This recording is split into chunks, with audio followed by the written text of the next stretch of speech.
marriage with Mary Magdalene, with the kiss scene highlighting a special spiritual communion. This is no ordinary tale.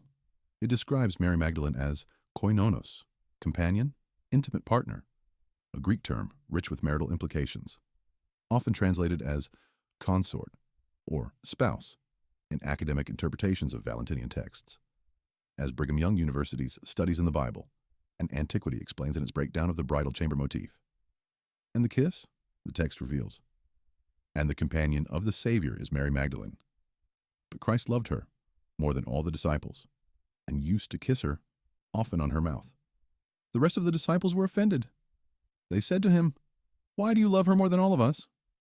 As quoted directly in Yale professor Bart Ehrman's examination of the damaged manuscript and its theological implications for early Christian rituals. Mouth. Examine the lacuna, that intentional gap in the manuscript.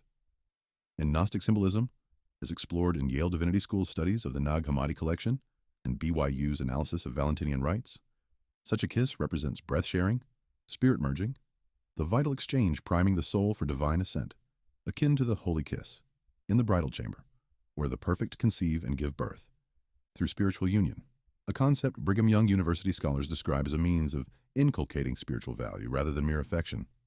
It is tantric initiation. Jesus imparting gnosis directly into Mary's essence, conceiving not merely descendants, but enlightened visionaries, as interpreted in scholarly works on Gnostic sacred marriage from Llewellyn Journal and Academia.edu, presentations on the mutual kiss in Mercia conferences, to heighten the vision. This was no fleeting gesture in the shadows.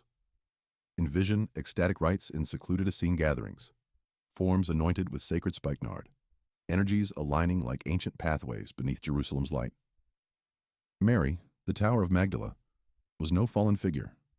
That portrayal stems from Pope Gregory the Great's 6th century homily, a conflation documented in Vatican archives and critiqued by U.S. Catholic scholars, America Magazine, and History.com analyses, merging her with Luke's unnamed penitent to diminish the divine feminine, a misconception originating in Gregory's 591 AD Easter sermon that the Vatican itself corrected in 1969 by separating her identity from the prostitute label. Instead, she emerges as the high priestess, the sacred consort, channeling profound spiritual fire while the disciples grappled with envy.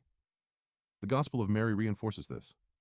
She questions Peter on visions, instructing the group on transcendent unions beyond material bounds, as detailed in Duke University's scholarly analysis of early transcriptions that sought to downplay her prominence, with Peter reacting jealously by questioning, "Did Jesus choose her over us?" A tension defended by Levi as evidence of her worthiness, as noted in James Tabor's blog, referencing Karen King's work on the first woman apostle, and in Bart Ehrman's summaries of the text's portrayal of